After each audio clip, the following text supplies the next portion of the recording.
doesn't mind the bad weather too much. She really relishes these conditions where others pretty much shirk at it. There were all sorts of tweets flying around this morning. Riders who opened the curtains, they weren't happy. They didn't want to be on a bike today.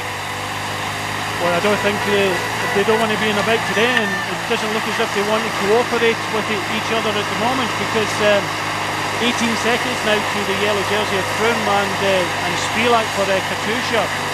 It's a bit kind of fits and starts, everybody pretty much on the limit. Valverde's up there towards the front. AG2 have got two riders, and so have Movistar and Rui Costa just down the back here. They should be up the front helping. They want to win the stage or win the overall, then they have to get the two riders back. Back to the front group, 19 seconds, and the gap is increasing by the pedal stroke. 5.2 kilometers to go. Spilak and Froome taking on the turns. And the visibility at the moment is such that you can't see much more than 100 meters ahead. You have to take each bit of the course at a time. Now the gap starts to drop, and this might mean finally we have some cohesion behind. It's what this race needs if it is to end in a bunch sprint. Yeah, Jean-Christophe Perrault has come to the front for AG2R. He needs some help because it's one against two riders, two very strong riders. Chris Froome giving it absolutely 100%, as you would do. He's in the yellow jerseys, no teammates to help him whatsoever, so he has to take it on himself. Spilak trying to stay with him. I'm pretty sure he'll give him a turn or two if he can, because he'll be thinking of a stage win and possibly taking the 10 seconds bonus and moving up the general classification as well. You're watching BN Sports coverage of the 2013 Tour de Romandie. We'll be back after a quick commercial break with more from the race.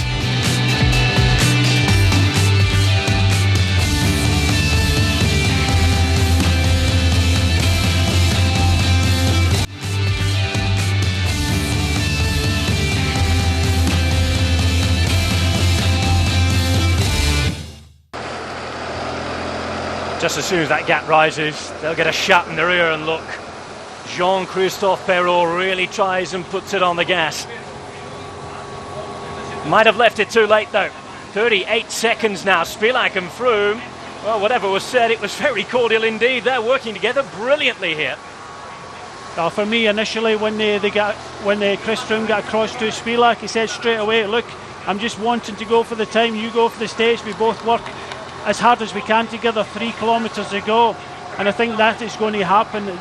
A good workmanship going, but can't say they're the same for these riders here. Valverde, everybody comes to the front, Valverde looking behind. They're all getting annoyed, they're not prepared to help each other. It goes out to 41 seconds.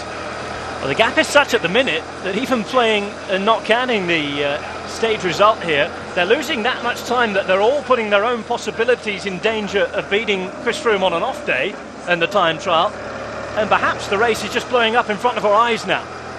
I really don't know what they're waiting for, but the only thing it suggests to me is they're all on their hands and knees. They've all had a very tough, you've got to remember this is 184 kilometres today at a very tough stage, and they're starting to feel the effects. Kieselowski at the back, number 21, put in a massive attack. So have many of the other riders in this group, but they're on their hands and knees. It just goes to show you, in a hard day, Chris Froome and Spilak are putting even more time into a very select chasing group. Now Valverde looks behind him, looks to find the Portuguese rider Rui Costa. 2.5 Ks to go though. This work continues, and again they will take turns and roll through.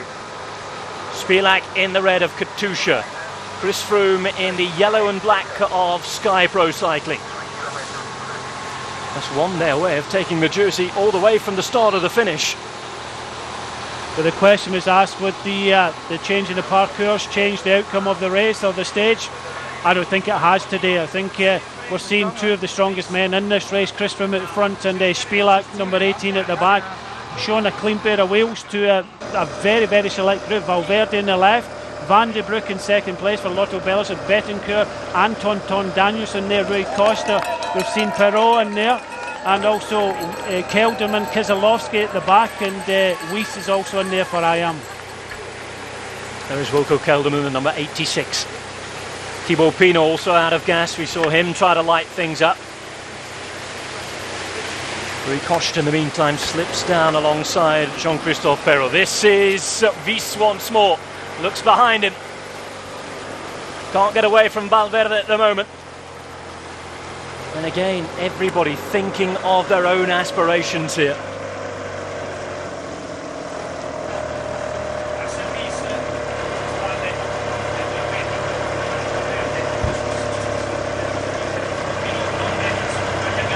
.52 seconds, just 1.3 kilometres to go. The winner between these two, and I think we know who's going to be the winner. Certainly, if the Entente Cordiale remains the same, it should be Simon Spilak. It'd be very unsporting of Chris Froome to make it not the case if they've ridden together all the way to the end. Now, here we go. One more little dig to try and bring this gap back together. Unfortunately, the way the gap is, history is being made. And, of course, another winner from Great Britain. We saw Robert Miller win back in 1986 on this very course to Les Diablerets, pardon me. 1 kilometre to go, 56 seconds. The sixth time that we've had a stage finish into Les Diablerets on the Tour de Romandie. We mentioned Robert Miller. There's Giancarlo Polidori, Franco Bistosti, Gianni Motta and Alexander Gonchenkov was the last man in 1996.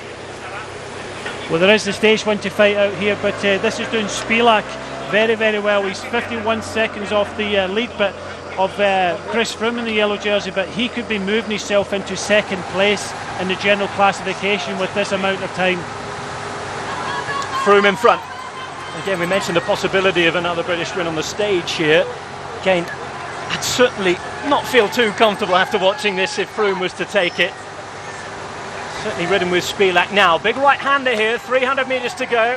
And it's pretty simple all the way into the end. The finish is now in sight around this corner. 200 metres as Froome and Spilak go for the line. Spilak sprinting it out here. Froome attempting to get the same time with him. Spilak will be allowed to win the stage, and it will be a superb win for the man from Katusha.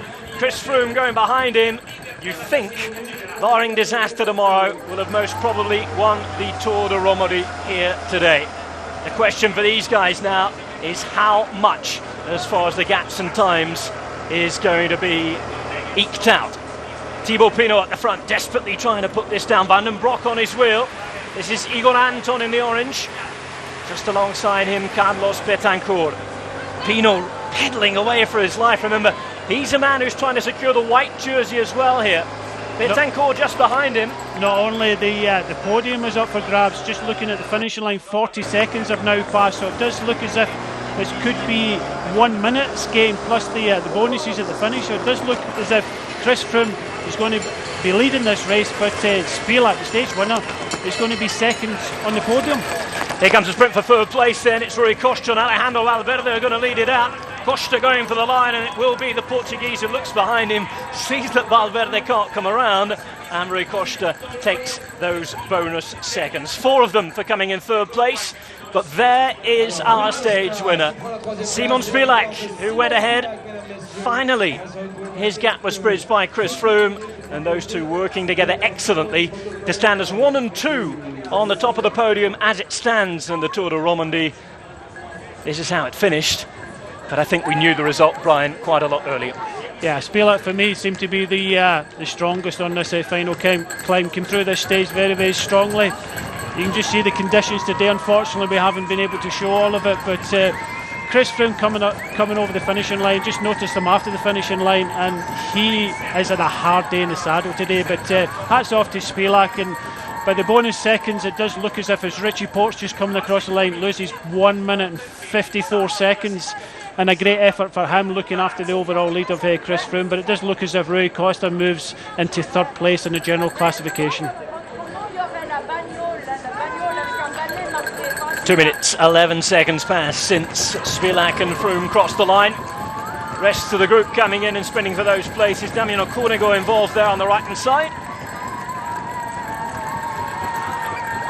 Johnny Hogeland and the rest of the Vacon Soleil team not too far away. You can see the team cars in the distance turning off. And the groups have come by one now. There was David Lopez of Sky. Michael Albazzini coming in this group. And Janez Brajkovic, who couldn't quite keep his early promising challenge for the title of the winner of Tour de Romandie going. Don't expect him to pull up too many great shakes tomorrow on the time trial. Disappointment for Albazzini and Switzerland. Still an opportunity tomorrow. Depends on how Tony Martin's feeling after all that exertion today. Same with Chris Froome. 18-kilometre time trial around a very flat course in Geneva. And again, if Froome continues to ride to form, then this effort today should be enough to see him claim the yellow jersey tomorrow afternoon. Good work from Spilak. Again, they were riding that much for the time that there was no time for celebration.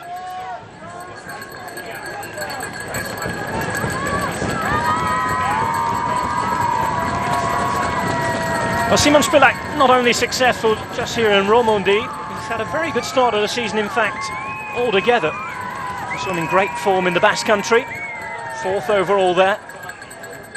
Also won the Gran Premio Miguel Indurain, and now this is Tony Martin, who was in already a little earlier on. It's one of his Omega Pharma Quick-Step teammates, in fact, that come over. Error on our graphic department there. Certainly didn't look like the same man we were watching a moment ago. But just to go back to Simon Spilak. This is the finish of the stage again. First in the Gran Premio Indurain, which is a tough one-day race in the north of Spain. He's taken this stage of the Tour de Romandie. 4th overall in Andalusia early in the season. 6th in Paris-Nice too, and the man from Slovenia, who's now 26, is looking like he is developing into a very nice rider indeed. And it was also the same stage that he took on the Tour de Romandie when he actually won it in 2010. Remember, he didn't know he'd won it that week after Alejandro Valverde, second on your screen there, had it taken away following his ban. Betancourt, Jean-Christophe Perrault, Kieselowski and Pinot coming in, and quite a few faces of hurt. Confirmation of how it ended then. Simon Spilak in 1, Christophe Froome in 2nd place, Rui Costa 3rd, Valverde, Kelderman, Betancourt, Wies, Perrault, Kieselowski and Igor Anton making up the top 10 of this stage. Still riders to come across the line, plenty to shout about for the crowd.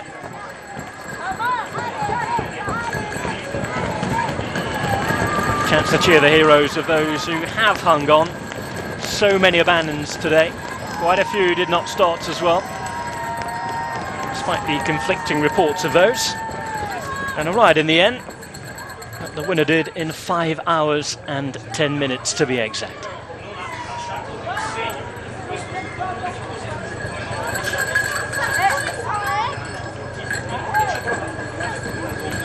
Not a very comfy day at all. The rain still teeming down, all that winter clothes and wear back on. Rain jackets aplenty. Not a number to be spotted on the back of a rider today. They're all covered up. And who can blame them? Jose Rojano right on the right hand side there. Not exactly sure what happened with the information we were given this morning that told us he wasn't starting. Certainly was a surprise to us. Let's go and have a look then at what's happened today.